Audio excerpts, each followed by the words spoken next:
Hi, this is Rajesh Sharma. గొంతులో కొద్దిగా తేడా కనిపిస్తుంది కదా, ఇంకా క్లియర్ కాల throat. Viral fever, but overcome అయ్యాను.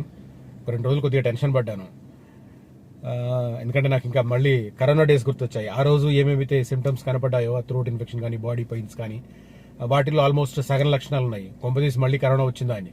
2020 ఆగస్ట్ నాకు నైట్ మేర్. ఆల్మోస్ట్ ఒక 3-4 మెట్లెక్కి ఇంకా నీకు టైం ఉంది పో అని చెప్పి యమధర్మరాజు రిటర్న్ పంపిస్తే వచ్చా. Just joking, right. మొత్తం మీద ఓవర్కమ్ అయితే అయ్యాను. ఇంకా సిమ్టమ్స్ అయితే ఉన్నాయి, బాడీ పెయిన్స్ అయితే ఉన్నాయి. ఈ సోదంతా ఎందుకు కంటెంట్లోకి రమ్మంటారా? డెఫినెట్గా ఇది రీజనల్ రింగ్ రోడ్డుకు సంబంధించి ఈ వీడియో చేస్తున్నాను. కంటెంట్ చాలా ఉంది, కానీ ఒక పెద్ద డౌట్ మాత్రం చాలా క్లియర్గా ఉంది. ఆల్మోస్ట్ అన్ని పత్రికల్లో కూడా మొత్తం ఉత్తర దక్షిణ భాగాలను కలిపి పూర్తి అలైన్మెంట్ను విత్ సర్వే నంబర్లతో సహా హెచ్ఎండిఏ నోటిఫికేషన్ క్లియర్ కట్గా ల్యాండ్ సేకరణకు సంబంధించిన క్లారిటీతో పబ్లిష్ అయ్యింది. నేనేదో వేగ్గా చెప్పడం కాదు, ఆల్మోస్ట్ ఆల్ దినపత్రికల్లో వచ్చింది. కొన్ని మీడియా, ఎలక్ట్రానిక్ మీడియాలు కూడా. ఎలక్ట్రానిక్ మీడియాలు ఇట్లాంటి డేటా ఉన్న స్టోరీస్ చేయవు కదా, వాళ్ళకి కావాల్సింది స్పైసీ. కాబట్టి కొన్ని చేశాయి, కొన్ని ఛానళ్ళు టచ్ చేయలేదు. బట్ ఓవరాల్గా మీడియాలో మాత్రం, తెలుగు మీడియాలో మాత్రం చాలా వైడ్ రేంజ్లో పబ్లిష్ అయింది. నాకు కూడా మిత్రులు చాలామంది పంపించారు. బట్ అన్ని డీటెయిల్స్ చదివినా కూడా నాకు ఎక్కడో ఇంకా డౌట్ ఉంది. అందుకే నేను ఆల్మోస్ట్ ఒక 10 రోజుల నుంచి ఈ డేటా అందుబాటులో ఉన్నా కూడా, నాకు పర్సనల్గా చాలామంది షేర్ చేసినా కూడా, నేను కొంత ఇన్ఫర్మేషన్ గ్యాదర్ చేసినా కూడా నాకు ఆ డౌట్ క్లారిఫై కాలేదు. కాబట్టి నేను రీజనల్ రింగ్ రోడ్కి సంబంధించి వీడియో చేయలేదు. బట్ ఇవాళ ఆ డౌట్ ఏందనేది నేను చివరిలో చెప్తాను. That is a valid doubt. మీరు చివరి దాకా వింటే మీకు క్లారిటీ అవుతుంది. బట్ ఈలోగా అసలు హైలైట్స్ ఏంటి, RRR విషయంలో ఏమేం చేయబోతుంది ప్రభుత్వం, ప్రణాళిక ఏం చేస్తుంది అనేది చెప్తాను నేను. ఔటర్ తరహాలోనే RRR త్వరలో నియమ నిబంధనలకు సంబంధించిన రూపకల్పన వెల్లడిస్తారు. బఫర్ జోన్ నిబంధనలు కానీ, గ్రోత్ కారిడార్ నిబంధనలు కానీ, ఔటర్ రింగ్ రోడ్డుకు ఎలాంటివి ప్రతిపాదించారో అవే రీజనల్ రింగ్ రోడ్డు కూడా ఆపాదించబోతున్నారు. అలైన్మెంట్ పూర్తి స్థాయిలో ఫైనల్ నోటిఫై కాగానే హెచ్ఎండిఏ దానికి అనుగుణంగా చర్యలు చేపడుతుంది. ఇక్కడ ఏం వచ్చింది మరి మొన్న సర్వే నంబర్లతో సహా వెలువరించిన నోటిఫికేషన్ దేనికి సంబంధించింది? ఇక్కడ డౌట్ వచ్చింది కదా అందరికీ. ఎందుకంటే ఇది నేను ఒక విషయం చిన్న క్లారిటీ చేస్తాను. చాలా మంది ఏమనుకుంటున్నారంటే, మొన్న ఇచ్చిన సర్వే నంబర్లలో ఉన్న ల్యాండ్ అంతా పోతుంది అన్న భ్రమలో ఉన్నారు. ఒక్కో చోట ఒక సర్వే నంబర్లో దాదాపు 30 ఎకరాల దాకా ఉంది. కొన్ని చోట్ల ఒక సర్వే నంబర్లో 10, 12, 15, 18, 20, 22, 25 అట్లా హైయెస్ట్గా 32 ఎకరాలు కూడా ఒక సర్వే నంబర్లో ఉంది. మరి ఒక సర్వే నంబర్ను కోట్ చేస్తే ఆ 30 ఎకరాలు వెళ్ళిపోద్దా? పోదు కదా. దాంట్లో రోడ్డుకి ఎంత అవసరం ఉందో అంత పోతుంది. ఇది సింపుల్గా అర్థం చేసుకోదగినది. కానీ కింది స్థాయిలో రకరకాల వ్యక్తులు గందరగోళానికి గురి చేయడం వల్ల కొంతమందికి వెస్టెడ్ ఇంట్రెస్ట్ ఉంటాయి, కొంతమంది పొలిటికల్ వెస్టెడ్ ఇంట్రెస్ట్ ఉంటాయి, కొంతమందికి పొలిటికల్గా కాకుండా రియల్ ఎస్టేట్ పరంగా వెస్టెడ్ ఇంట్రెస్ట్ ఉంటాయి. కాబట్టి వాళ్ళు గ్రౌండ్ లెవెల్లో కొంత ప్యానిక్ క్రియేట్ చేసే ప్రయత్నం చేస్తున్నారు. ఇది మాత్రం మనకు ఇదమిత్తంగా మనం క్లారిటీతో తీసుకోవాల్సిన విషయం ఏమిటంటే, ఆ రోడ్డు కోసం ఎంతైతే జాగా తీసుకుంటారో అంతే పోతుంది, సర్వే నంబర్లో ఉండదంతా పోదు. కాబట్టి సర్వే నంబర్లో దృష్టిలో పెట్టుకొని చాలా మంది ప్యానిక్ అవుతున్నారు. అది కరెక్ట్ కాదు. కొంతమంది నా ల్యాండ్ ఎలా పోతుందో చూస్తాను, ఏదో రకంగా దీన్ని నేను అడ్డుకుంటాను అని ఇంకొక రకంగా ప్రయత్నాలు చేసే వాళ్ళు కూడా ఉన్నారు. సో అలాంటి వాళ్ళ విషయంలో కూడా మనం ఏం చేయలేం. నేను చెప్తున్నాను కదా, అభివృద్ధికి అందరూ సహకరిస్తేనే వస్తాయి ఇవి రోడ్లు. ఈ విషయంలో మీరు కొంత బ్రేక్ వేయగలిగినా కూడా శాశ్వతంగా బ్రేక్ వేయలేరు, రైట్. ఔటర్ రింగ్ రోడ్డు తరహాలోనే రీజనల్ రింగ్ రోడ్డుకు నియమ నిబంధనలు రానున్నాయి. ఔటర్ పరిసర ప్రాంతాల్లో భవన నిర్మాణం, లేఅవుట్ అనుమతులకు సంబంధించి ఎలాంటి నిబంధనలు ఉన్నాయో అవే RRRకు వర్తింపజేసేందుకు అధికారులు కసరత్తు చేస్తున్నారు. ఇందుకోసం national highway authority of India NHAతో సంప్రదింపులు జరపనున్నారు. హెచ్ఎండిఏ సరికొత్తగా రానున్న మాస్టర్ ప్లాన్ 2050, నేను చెప్తాను, చాలా మందికి చెప్తుంటాను నేను, 2050 హెచ్ఎండిఏ అంటే హెచ్ఎంఆర్ వస్తుంది. HMR master plan by February notify అవుతుంది. ఆ తర్వాత చాలా ప్రాంతాలకు సంబంధించి రూపురేఖలు పూర్తిగా మారుతాయి. తర్వాత జోన్స్ కూడా పెద్ద ఎత్తున మారిపోతాయి. సో దీన్ని దృష్టిలో పెట్టుకొని దానికి అనుగుణంగా నిర్ణయాలు తీసుకోవాలి. కొన్ని పేపర్ చూసి, ప్రాజెక్టులను చూసి దానికి అనుగుణంగా నిర్ణయం తీసుకోవాల్సి ఉంటుంది. కొన్ని చోట్ల ఫామ్ ప్లాట్లు కూడా వాల్యుబుల్ భూములుగా మారబోతున్నాయి. అన్ని చోట్ల కాదు, కేవలం కొన్ని చోట్ల. అవి ఎలాంటి అనేది నేను కాంటాక్ట్ చేసి చెప్తాను. తర్వాత ఈ మొత్తం 8 జిల్లాల్లో సర్వే జరిపి మొత్తం 163 రెవెన్యూ గ్రామ పంచాయతీల వారీగా సర్వే నంబర్లను హెచ్ఎండిఏ నోటిఫై చేసింది. దీనికి సంబంధించి నేను ఆ డీటెయిల్స్ అన్ని చదివితే, ఆ మండలాల పేర్లు అన్ని చదివితే this video will become half an hour video. So అంతసేపు మీరు చూడరు కాబట్టి నేను జస్ట్ పైన టచ్ చేస్తాను, ఎందుకంటే ఇది ఆల్రెడీ అందరి దగ్గర ఉంది. ఈవెన్ ఆ సర్వే నంబర్లకు సంబంధించిన ల్యాండ్ ఓనర్ల దగ్గర, గ్రామ పంచాయతీల్లో, చిన్న చిన్న గ్రామాల్లో అన్ని చోట్ల ఉంది కాబట్టి నేను అంత డెప్త్కు వెళ్ళను. ఎవరైనా లేదు మా దగ్గర ఇన్ఫర్మేషన్ అంటే నన్ను కాంటాక్ట్ చేయండి, నేను వాట్సాప్లో పంపిస్తాను. అది ఆ నోటిఫికేషన్కి సంబంధించిన డీటెయిల్స్ నేను ఇస్తాను. నాకేం అభ్యంతరం లేదు. మీరు నా దగ్గర రియల్ ఎస్టేట్ కొంటారా కొనరా, చాలా మంది టైంపాస్ చేసే వ్యక్తులు ఉన్నారు. కొంతమంది ఇటీవల అయితే ఒక వ్యక్తిని చూశాను, థ్యాంక్స్, ఆయన ఒక రియల్ ఎస్టేట్ సంస్థను పెట్టాలనుకొని నన్ను కాంటాక్ట్ చేసి నా దగ్గర నుంచి డీటెయిల్స్ అన్ని నోట్ చేసుకుని ఆ తర్వాత గాయబ్. నిజంగా మనుషులు తెలివి మితిమీరుతున్నారు అనుకోండి. ప్రస్తుతం ఔటర్ వెంట ప్రధాన సర్వీస్ రోడ్డు ఉంటుంది, ప్రధానమైన రోడ్డు ఉంటుంది, తర్వాత సర్వీస్ రోడ్డు ఉంటుంది, ఫుట్పాత్ ఉంటుంది, డ్రైనేజ్ ఉంటుంది. 15 మీటర్ల వరకు బఫర్ జోన్ గా ఇరువైపులా నిర్ణయించారు. ఇది ప్రస్తుతం ఉన్న ఔటర్ రింగ్ రోడ్డుకు సంబంధించి ఇలాంటి నిబంధనలనే ఇప్పుడు త్రిబుల్ కూడా ఉంచబోతున్నారు. తర్వాత కొన్ని ఏరియాస్ ఎలా ఉంటాయంటే, ఇప్పుడు for example outer ring road తీసుకోండి. ఔటర్ రింగ్ రోడ్ లో వెస్టర్న్ సైడ్ లో ఉన్న ఔటర్ రింగ్ రోడ్ సమీప ప్రాంతాలు అబ్నార్మల్ గా డెవలప్ అయ్యాయి. ఔటర్ రింగ్ రోడ్ దాటి ఉన్న కోకాపేట్, నియోపోలిస్ లాంటి ప్లేసులు కూడా విపరీతంగా డెవలప్ అయ్యాయి. ఫైనాన్షియల్ డిస్ట్రిక్ట్ అట్లాంటి ప్లేసులు కూడా విపరీతంగా డెవలప్ అయిన పరిస్థితి. కాబట్టి రీజనల్ రింగ్ రోడ్ విషయంలో కూడా అలాంటి పరిస్థితులు కొన్ని ఏరియాలో ఉండే అవకాశం ఉంది. అందుకోసం వాటిని గ్రోత్ కారిడార్ గా నోటిఫై చేయబోతున్నారు. నేను త్రిబుల్ సంబంధించి ఇంతకుముందు కూడా నేను ఒక విషయం చెప్పాను. యాక్చువల్గా అది ఏ సైజులో ఉంటుంది అన్నది కాకుండా దానికి ఎంత దగ్గరగా ఉన్నది మీరు ఆలోచించుకోండి. బఫర్ జోన్ తర్వాత వీలైనంత దగ్గరగా ఉండి మీరు ల్యాండ్ కనుక పర్చేస్ చేస్తే ఇన్సైడ్ అయితే ప్లాట్లలో కొనుక్కోండి, అవుట్ సైడ్ అయితే ఎకరాల్లో కొనుక్కోండి. I'm repeating my words. Regional ring రోడ్డుకు ఇన్సైడ్ అయితే ప్లాట్లలో కొనుక్కోండి, అవుట్ సైడ్ అయితే ఎకరాల్లో కొనుక్కోండి. ఎందుకు లోపలైతే ప్లాట్లు అంటున్నారంటే, లోపల మొత్తం అంటే between outer ring road to regional ring road చాలా ప్రాంతాల్లో జోన్స్ అన్ని మారబోతున్నాయి. జోన్స్ ను మారబోతున్న సందర్భంలో ఏ అంశాలను దృష్టిలో పెట్టుకుంటున్నారంటే 3 ప్రధానమైన అంశాలు. ఒకటి చెరువులు, కుంటలు, వాటికి సంబంధించిన సహజ జలవనరులను, తర్వాత గ్రీనరీని అంటే రిజర్వ్ ఫారెస్ట్లను కావచ్చు, అర్బన్ ఫారెస్ట్లను కావచ్చు, వాటిని ప్రొటెక్ట్ చేయాలనేది ప్రధానమైన blue concept. Second concept growth corridors, అంటే ఎకానమిక్ జోన్ గా ఏ ప్రాంతాలను నిర్ణయించాలి, ఎక్కడెక్కడ పరిశ్రమలకు, ఎక్కడెక్కడ ఈ ఇండస్ట్రీస్ కావచ్చు, లేకపోతే ఇన్వెస్ట్మెంట్ చేసే రకరకాల సంస్థలు, ఫార్మా కావచ్చు, ఎలక్ట్రానిక్స్ కావచ్చు, అన్ని రకాల సంస్థలకు భూములు ఇవ్వాలి. వాటిని గ్రోత్ కారిడార్లుగా గుర్తించబోతున్నారు. మూడవది అత్యంత ప్రధానమైనది, ఈ అన్ని ఏరియాస్ కు కనెక్టివిటీ ఉండే రకంగా రోడ్డు రవాణాకు సంబంధించిన వ్యవస్థ, రీజనల్ రింగ్ రైల్ కావచ్చు, అదే రకంగా ఇంటర్నల్ గా రేడియల్ రోడ్లు కావచ్చు, మెట్రో ఎక్స్పాన్షన్ కావచ్చు, వీటన్నింటినీ దృష్టిలో పెట్టుకొని 3 అంశాలను పరిగణనలోకి తీసుకొని బిట్వీన్ ORR టు RRR వరకు మనకు ప్లానింగ్ జరగబోతోంది. అలాంటప్పుడు మీరు లోపల వైపు ఎకరాలను తీసుకుంటే ఏ ప్రాజెక్టుకైనా పోయే అవకాశం ఉంటుంది. ఒకటి జోన్ మారితే దెబ్బతింటారు, లేదా ఏదైనా ఇండస్ట్రీస్ కోసం అక్కడ ప్రాజెక్టు భూసేకరణ జరిగితే దెబ్బతింటారు, లేకపోతే రోడ్లు పడితే ఇక పూర్తిగా దెబ్బతింటారు. దాని అయితే మీరు అడ్డుకోలేరు. కాబట్టి వీలైనంత వరకు ఇప్పుడు ప్రాబ్లం లేదని మీరు ఫెయిల్ కావచ్చు, కానీ ఫిబ్రవరి నాటికి క్లారిటీ వస్తుంది. అప్ టు RRR వరకు మారబోతున్న HMR 2050 మాస్టర్ ప్లాన్ లో అప్పుడు తెలుస్తుంది ఏ ఏరియా దేని కిందికి రాబోతుంది అనేది. అప్పటి వరకు మీరు ఆ ఎకరాల్లో కొనుక్కొని ఎంజాయ్ చేయొచ్చు, బట్ ఆ తర్వాత మారేబోయే పరిస్థితులు దెబ్బతినే అవకాశం ఉంది. కాబట్టి మీరు regional ring road out side ఎకరాల్లో కొనుక్కోండి, ఇన్సైడ్ ప్లాట్లు మాత్రమే, అది కూడా అప్రూవ్డ్ DTCP ప్రస్తుతం, ఆ తర్వాత HMD అవుతుంది, ఆ తర్వాత HMD. వీటికి సంబంధించిన వెంచర్లలో ఇన్వెస్ట్ చేయండి. ఎకరాలు కావాలనుకున్న వారు అవుట్ సైడ్ కు వెళ్ళొచ్చు.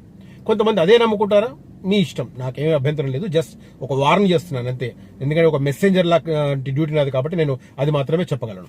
తర్వాత ఈ నోటిఫికేషన్ ఎప్పుడు వస్తుందంటే, రీజనల్ రింగ్ రోడ్ అలైన్మెంట్ ఖరారు చేసిన తర్వాత ఔటర్ రింగ్ రోడ్ తరహాలోనే ఇక్కడ కూడా నిబంధనలు అమలులోకి వస్తూ ఒక నోటిఫికేషన్ జారీ అవుతుంది. రాష్ట్ర ప్రభుత్వ ప్రతిపాదనలకు కేంద్ర ప్రభుత్వం ఆల్రెడీ గ్రీన్ సిగ్నల్ ఇచ్చేసింది. కేంద్ర ప్రభుత్వానికి చెందిన NHAA ఆధ్వర్యంలో రీజనల్ రింగ్ రోడ్డు నార్త్ పార్ట్కు సంబంధించిన నిర్మాణానికి క్లారిటీ ఉంది, బట్ సదరన్ పార్ట్కు సంబంధించి ఇంకా ఆలోచించాలి.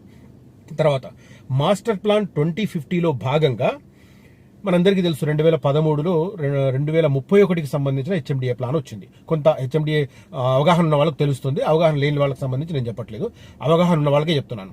2013లో 2031 వరకు అమలయ్యే HMDA ప్లాన్ను తీసుకొచ్చారు, రైట్.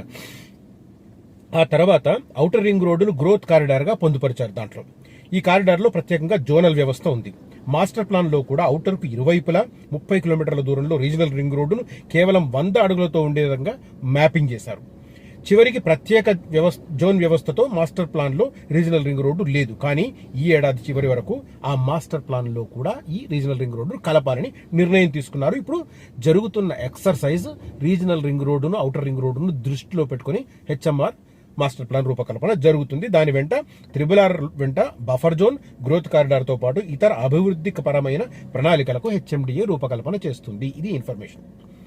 ఓకే, తర్వాత ఇంకా దీంట్లో అత్యంత ఇంపార్టెంట్ ఏంటంటే, ఏదైనా డెవలప్మెంటల్ యాక్టివిటీ జరుగుతుంది అని అంటే ఎవరు ఎంటర్ అవుతారు? ఫస్ట్ ఎవరు ఎంటర్ అవుతారు? రియల్ ఎస్టేట్ వాళ్ళు ఎంటర్ అవుతారు. తర్వాత రియల్ ఎస్టేట్ను బేస్ చేసుకొని ఇంకొద్దిగా అడ్వాన్స్డ్గా అంటే హై రైజ్ కానీ, తర్వాత మల్టీప్లెక్స్ కానీ, కమర్షియల్ కాంప్లెక్స్ కానీ ఇలాంటి ప్రణాళిక చేస్తున్న వారు కూడా జాయిన్ అవుతారు. అఫ్ కోర్స్ దీని వెనకాల కొంతమంది పొలిటికల్ లీడర్స్ ఎలాగో ఉంటారు, దాంట్లో మనం ఆశ్చర్యపోనక్కర్లేదు. వీళ్ళు ఇప్పుడు గేమ్ చేంజర్గా త్రిబుల్-ఆర్ను భావిస్తూ అటువైపు కన్ను పెట్టారు. ఇది ప్రధానమైన విషయం. ఇప్పుడు నేను చెప్పే పాయింట్ చాలా కీలకం. ఏంటంటే త్రిబుల్-ఆర్ వరకు సిటీ ఎక్స్పాన్షన్ అర్బన్ జరుగుతోంది వచ్చే 15 సంవత్సరాల్లో అనేది అందరికీ తెలిసిన విషయం. ఎందుకంటే because Hyderabad population is going like that. కానీ దాంట్లో కూడా మళ్ళీ అత్యంత ఇంపార్టెంట్ థింగ్ ఏంటంటే ఎయిర్పోర్ట్ కనెక్టివిటీ. ఎయిర్పోర్ట్ కనెక్టివిటీని దృష్టిలో పెట్టుకొని నాగార్జున సాగర్, తర్వాత కొత్తగా రాబోతున్న రావిరియల్ ఎగ్జిట్ నుంచి రాబోతున్న 330 ఫీట్ గ్రీన్ఫీల్డ్ రోడ్డు, ఆ తర్వాత ఉన్న శ్రీశైలం రోడ్డు, ఆ తర్వాత బెంగళూరు హైవే, ఈ 4 రూట్లకు సంబంధించి ఆ మధ్య ప్రాంతంలో అత్యంత ఫోకస్డ్గా డెవలప్మెంట్ జరగబోతోంది. దీంట్లో కొన్ని నిబంధనలు ఇవి ఉంటాయి, బట్ అల్టిమేట్గా జరిగేది ఇది. దీన్ని దృష్టిలో పెట్టుకుని త్రిబుల్-ఆర్ ఏ గేమ్ చేంజర్. జంక్షన్లపై రియల్టర్ల కన్ను, ముందస్తుగా భూముల కొనుగోళ్లు, దీనికి సంబంధించి ఇది క్లియర్ కట్ గా కనిపిస్తున్న పరిస్థితి.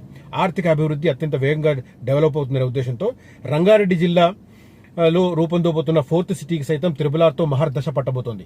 Triple-are plus 4th city and airport. ఇక ఒకసారి ఊహించుకోండి, శ్రీశైలం హైవే నేషనల్ హైవే అయింది, అది అయిపోయింది. ఆ తర్వాత అదే దాన్ని తిరుపతికి హైవే చేస్తున్నారు, అది 2nd పాయింట్. తర్వాత triple-are 3rd point. 4th point future city. 5th important point ఈ అన్నింటినీ ఇంటర్లింక్ చేసే శంషాబాద్ ఇంటర్నేషనల్ ఎయిర్పోర్ట్. ఇన్ని సానుకూలమైన అంశాలు ఉండడం వల్లనే మనకు సౌత్ ఈస్ట్ హైదరాబాద్ వైపు ఎక్కువ ఫోకస్డ్గా ఉంది. మీరు అనొచ్చు, మరి బెంగళూరు వైపు కావచ్చు కదా, బెంగళూరు కూడా ఉంది కదా. రైట్, బెంగళూరుకు కొన్ని పరిమితులు ఉన్నాయి. ఆ పరిమితులు నేను చెప్తాను. ఆ పరిమితులు ఇప్పుడు నేను చెప్తే ఇంకా లెంత్ అవుతుంది, చెప్తాను. నన్ను వ్యక్తిగతంగా కాంటాక్ట్ చేసిన ప్రతి ఒక్కరికి చెప్తాను నేను. బట్ మెయిన్గా ల్యాండ్ అవైలబిలిటీ ఉండడం, అఫోర్డబుల్ ల్యాండ్స్ ఉండడం, ఎయిర్పోర్ట్ కనెక్టివిటీ ఉండడం, శ్రీశైలం అండ్ నాగార్జున సాగర్ రోడ్లకు మధ్యలో ఉండడం, తర్వాత కొత్తగా 330 ఫీట్ ఎటువైపు లేనంత పెద్ద సైజ్ రోడ్లో వస్తుంది. దాంతోపాటు ఫ్యూచర్ సిటీ నుంచి అమరావతికి ఇంకొక 8 లైన్స్ వస్తుంది. ఆ మధ్యలో ఇంకొక ట్రంక్ రోడ్ వస్తుంది. ఇవన్నీ అడ్వాంటేజ్, దాదాపు 10 అడ్వాంటేజెస్ ఉన్న కారణంగా south east Hyderabad between Sagar road and Srisailam highway, దాంట్లో కూడా పర్టికులర్గా between Sagar road and 330 feet road మధ్య మాత్రమే ఎక్కువ ఫోకస్డ్గా ఉంటుంది. శ్రీశైలం హైవే తక్కువగా ఉంటుంది, ఎందుకంటే అక్కడ ఎక్కువ స్థాయిలో లేఅవుట్లు వచ్చాయి. కాబట్టి ప్రభుత్వం అక్కడ కొత్తగా మళ్ళీ భూసేకరణ జరపడానికి చాలా చాలా ఇబ్బందికరమైన పరిస్థితులు ఉన్నాయి. కాబట్టి ఫోకస్డ్గా చూడాలనేది నా ఉద్దేశం. దీనికి సంబంధించి మాత్రం చాలా క్లియర్ కట్గా మనకు సానుకూలమైన ప్రాంతాలు కనిపిస్తున్నాయి, అవకాశాలు కనిపిస్తున్నాయి. దాన్ని దృష్టిలో పెట్టుకుని ఇవి చేస్తున్న పరిస్థితి. ఇక సింపుల్గా ఒక మాట నేను కొంత చెప్తాను, ఎందుకంటే ఇది చెప్పకుండా ఇది ముగిస్తే బాగుండదనే ఉద్దేశంతో చెప్తున్నాను. త్రిబుల్-ఆర్లో వెళ్లనున్న గ్రామాలకు సంబంధించి నేను డీటెయిల్డ్ రిపోర్ట్ కావాలనుకున్న వాడు నన్ను కాంటాక్ట్ చేయండి, నేను వాట్సాప్ చేస్తాను. ఎందుకంటే ఆల్మోస్ట్ చాలా మంది దగ్గర ఉన్నాయి. రీజనల్ రింగ్ రోడ్డుకు సంబంధించిన అప్డేట్ చూడాలనుకున్న ప్రతి ఒక్కరి దగ్గర ఈ సర్వే నెంబర్ల లిస్ట్ ఉంది. ఎవరన్నా లేదు అంటే కాంటాక్ట్ చేయండి. మళ్ళీ దీంట్లో రిపీట్ చేస్తే ఎక్కువ అవుతుంది, బట్ నేను ఓల్గా పైన గ్రామాలు మండలాల పేర్లు మాత్రమే చదువుతాను. త్రిబుల్-ఆర్ వెళ్ళిన రంగారెడ్డి జిల్లా గ్రామాలకు సంబంధించి అమన్గల్, చెన్నపల్లి, పోలేపల్లి, సింగంపల్లి, ఫరూక్ నగర్ మండలం భీమారం, చించోడు, కేశంపేట మండలం నిర్దవెల్లి, 9 రేకుల, కొందుర్గు మండలం Agiryala, Cherukupalli, Kondurgu east, Kondurgu west, Tangellapalli, Vanampalli, Madgula, Annaboinapalli and Brahmanapalli, Irwin, Kalakonda. యాక్చువల్గా ఇన్ని రోజులు అలైన్మెంట్ ఫైనల్ కాకపోవడానికి కారణం ఈ మాడ్గులనే. ఇంతకు ముందు అనుకున్న ప్రకారం ఆకుతోటపల్లి దగ్గర నుంచే వెళ్తే ఈ 6 మాడుగుల బయట ఉండేది, మాడుగుల లోపలికి తీసుకొచ్చారు. దానికి కారణం ఏందనేది అందరికీ తెలిసిన విషయమే, నేను కొత్తగా చెప్పనక్కర్లేదు. తర్వాత తలకొండపల్లి దగ్గర చంద్రదన, గర్నిపల్లి, జాలపల్లి, రాంపూర్ అండ్ వెంకట్రావుపేట, తర్వాత వికారాబాద్లో కూడా కొన్ని ఉన్నాయి. నేను ఇవే పర్టికులర్ ఎందుకు చెప్తున్నానంటే చాలా మంది ఈ ఫ్యూచర్ సిటీ యాంగిల్ ఆలోచిస్తున్నారు కాబట్టి నేను అది చెప్తున్నాను. ఇక మిగతా వాళ్ళకు చాలా డీటెయిల్స్ ఉన్నాయి. అవన్నీ డీటెయిల్స్ కనుక నేను చదివితే it will take longer time. ఎందుకంటే భూసేకరణకు సన్నకాలు మొదలయ్యాయి. 8 జిల్లాల్లో అలైన్మెంట్: రంగారెడ్డి జిల్లా, మహబూబ్ నగర్ జిల్లా, మెదక్ జిల్లా, నల్గొండ జిల్లా, యాదాద్రి భువనగిరి జిల్లా, వికారాబాద్ జిల్లా, సంగారెడ్డి, సిద్దిపేట. ఇన్ని జిల్లాలు 1, 2, 3, 4, 5, 6, 7, 8 జిల్లాలకు సంబంధించిన గ్రామాలన్నీ చదివితే నేను చెప్పినట్టుగా చాలా దూరం వెళ్ళిపోతుంది ఈ వీడియో. బట్ ఇప్పుడు ఇంకా కీలకమైన పాయింట్ చెప్తాను. ఇప్పుడు ఎందుకు డౌట్ ఇంకా కొడుతుంది అంటే, ఫస్ట్ మనం దీనికి ఈ రీజనల్ రింగ్ రోడ్డు ప్రతిపాదన వచ్చినప్పుడు 2017లో దీన్ని భూసేకరణలో మాత్రమే రాష్ట్ర ప్రభుత్వం పాలు పంచుకోవాలి, పూర్తి స్థాయి నిర్మాణం కేంద్ర ప్రభుత్వం చేతిలో పెట్టాలి, NHAI ఆధ్వర్యంలో నిర్మించాలి అనుకున్నారు. ఆ తర్వాత మోదీకి కేసీఆర్కు చదవడంతో దీన్ని సహజంగానే ఆయన ఈగోకే ప్రియారిటీ ఇచ్చిన కేసీఆర్ ఈ ప్రాజెక్ట్ను పక్కన పెట్టాడు. సో తర్వాత ఏమైంది, ఉత్తర భాగానికి సంబంధించిన అలైన్మెంట్ ఫైనల్ అయ్యింది. దక్షిణ భాగానికి సంబంధించి జరుగుతున్న టైంలోనే గవర్నమెంట్ మారడం వల్ల రేవంత్ రెడ్డి గారు ఆయనకు సంబంధించిన కొన్ని ఇంపార్టెంట్ గ్రామాలను లోపలికి తీసుకురావడానికి ప్రయత్నం చేశారు. ఫర్ ఎగ్జాంపుల్ ఇందాక నేను చెప్పిన మాడుగుల. అట్లాంటి సందర్భంలో 3 అలైన్మెంట్లు రెడీ అయ్యాయి. National highway authority of India ఒక అలైన్మెంట్ ఫైనల్ చేసి దాని ప్రకారం వాళ్ళు ఫిక్స్ అయి ఉన్నారు. బట్ ఈలోగా రాష్ట్ర ప్రభుత్వం చెప్పడం వల్ల మరో 3 అలైన్మెంట్లు రెడీ అయ్యాయి. మరో 3 అలైన్మెంట్లలో రెండో దాన్ని ఫైనల్ చేస్తూ ఒక 1.5 మంత్ బ్యాక్ రాష్ట్ర కేబినెట్ దాన్ని ఆమోదం చేసింది. ఇప్పుడు ఇక్కడ కీలకమైన పాయింట్ ఏంటంటే, ఒకవైపు రాష్ట్ర ప్రభుత్వం కేంద్ర ప్రభుత్వాన్నే దీన్ని నిర్మించాలని కోరుతుంది, NHAI ఆధ్వర్యంలో నిర్మాణం జరగాలని కోరుతుంది. ఎందుకు అంటే స్వయంగా గవర్నమెంట్ నిర్మించలేదు రాష్ట్ర ప్రభుత్వం కాబట్టి, ఎందుకంటే అన్ని ఫండ్స్ సాధ్యం కానే కావు. నిర్మించాలని వాళ్ళని అడుగుతున్నప్పుడు NHAI తన అలైన్మెంట్ ప్రకారమే ముందుకెడుతుంది. మరి వీళ్ళ అలైన్మెంట్ ఎందుకు పంపించినట్టు? రాష్ట్ర ప్రభుత్వం నుంచి కొత్తగా ఒక అలైన్మెంట్ ఫైనల్ చేసి ఎందుకు పంపించినట్టు? మరి దాన్ని national highway authority of India accept చేస్తుందా? ఇదే అసలు సమస్య కొర్రి. నేను ఇన్ని రోజులు నన్ను చాలా మంది అడుగుతున్నా కూడా రీజనల్ రింగ్ రోడ్డుకు సంబంధించి సదరన్ పార్ట్ మీద ఎందుకు చేయట్లేదు వీడియో అంటే ఇదే రీజన్. కేంద్ర ప్రభుత్వం చెబుతున్న దానికి రాష్ట్ర ప్రభుత్వం చెబుతున్న దానికి పొంతన కుదరడం లేదు. కేంద్ర ప్రభుత్వమే నిర్మాణం చేయాలి, తప్పదు. ఎందుకంటే రాష్ట్ర ప్రభుత్వం చేయలేదు, చేత కాదు. I'm sorry to use this word, చేత కాదు అనేది. డబ్బులు లేనప్పుడు అంతం తప్పేం కాదు. నేను అది వ్యక్తిగతంగా ఎవరిని మాట్లాడట్లేదు. ప్రభుత్వం దగ్గర డబ్బులు లేవు. దాదాపు 20,000 కోట్ల పైన కావాలి. రాష్ట్ర ప్రభుత్వం దగ్గర లేదు. ఓన్గా చేసే ప్రయత్నం లేదు. మరి ఓన్గా చేయనప్పుడు కేంద్ర ప్రభుత్వాన్ని మీరే కట్టండి మహాప్రభు అంటున్నారు. మీరే కట్టండి మహాప్రభు అన్నప్పుడు వాళ్ళ దగ్గర ఉన్న అలైన్మెంట్ ప్రకారం కడతారు. మళ్ళీ నా అలైన్మెంట్ ప్రకారం నువ్వు కట్టమంటే వాళ్ళు ఎందుకు కడతారు? మళ్ళీ ఇక్కడ ఈగో క్లాష్ వస్తుంది. అందుకే రీజనల్ రింగ్ రోడ్డుకు సంబంధించి ఇప్పుడు జరుగుతున్న పురోగతి ఏ క్షణం ఎటువైపు టర్న్ తీసుకున్నా ఆశ్చర్యపడక్కర్లేదు. నాకు లోపల కొడుతున్నది ఇదే చెప్తున్నాను. కేంద్ర ప్రభుత్వానికి పూర్తి స్వేచ్ఛనిచ్చి మీరు కట్టండి అంటే వాళ్ళ అలైన్మెంట్ ప్రకారం వాళ్ళు కట్టేస్తారు. వాళ్ళ దగ్గర డబ్బులు ఉన్నాయి, నో డౌట్. డబ్బులున్నాయి, సేమ్ టైం కమిట్మెంట్ ఉన్న నితిన్ గడ్కరీ దాన్ని సాధ్యం వహిస్తున్నారు. ఇక్కడ రాష్ట్ర ప్రభుత్వం కేంద్ర ప్రభుత్వం అలైన్మెంట్ ఇవ్వకుండా మేము అలైన్మెంట్ చేసిన ప్రకారం మీరు కట్టండి అంటే అది మళ్ళీ కేంద్ర రాష్ట్రాల మధ్య మహాద్భుతమైన సుహృద్భావ వాతావరణం ఉంటే తప్ప సాధ్యం కాదు. మరి అలాంటిది ఉందా అంటే మనకు తెలుసు. నేను మళ్ళీ పొలిటికల్ కామెంట్ చేయలేను. అక్కడ బీజేపీ, ఇక్కడ కాంగ్రెస్. కాబట్టి రీజనల్ రింగ్ రోడ్డుకు సంబంధించి ఇదే ఫైనల్ అని మాత్రం నేనైతే అనుకోవడం లేదు. బట్ ఇన్ఫర్మేషన్ ఇవ్వాలి అన్న ఉద్దేశంతో ఈ ఇన్ఫర్మేషన్ ఇస్తున్నాను. అట్ ద సేమ్ టైం నాకు కొడుతున్న ప్రధానమైన సందేహాన్ని కూడా నేను క్లియర్గా చెప్తున్నాను. This is what I understand about regional ring road, both north part and south part. I don't know what developments will take place in future. Right, ఈ కంటెంట్, ఈ విశ్లేషణ మీకు నచ్చితే ఈ వీడియోను లైక్ చేయండి, షేర్ చేయండి. అదే రకంగా ఫ్యూచర్ సిటీలో ఇన్వెస్ట్ చేయాలనుకున్న వారు కనిపిస్తున్న నెంబర్లో కాంటాక్ట్ చేయండి. దాంతోపాటు హైదరాబాద్ నలుమూలలా కూడా మీకు ఏదైనా ఆప్షన్స్ ఉంటే కాంటాక్ట్ చేయండి. నా దగ్గర మల్టిపుల్ వెంచర్స్ ఉన్నాయి. డెఫినెట్గా will go head with final మంచి అప్రూవ్డ్ ఉన్నవి, అదే రకంగా లీగల్గా ఇబ్బంది లేనివి మాత్రమే నేను సజెస్ట్ చేస్తాను. చాలా మంది నన్ను కాంటాక్ట్ చేసిన వారు కూడా మళ్ళీ ఎక్కడో డౌట్లు పడుతున్నారు. Need not to worry on that. What ever I'm saying on the screen, I'm showing all the proofs on the ground level also. Right? Thank you for watching this video. Signing off, Rajesh Sharma.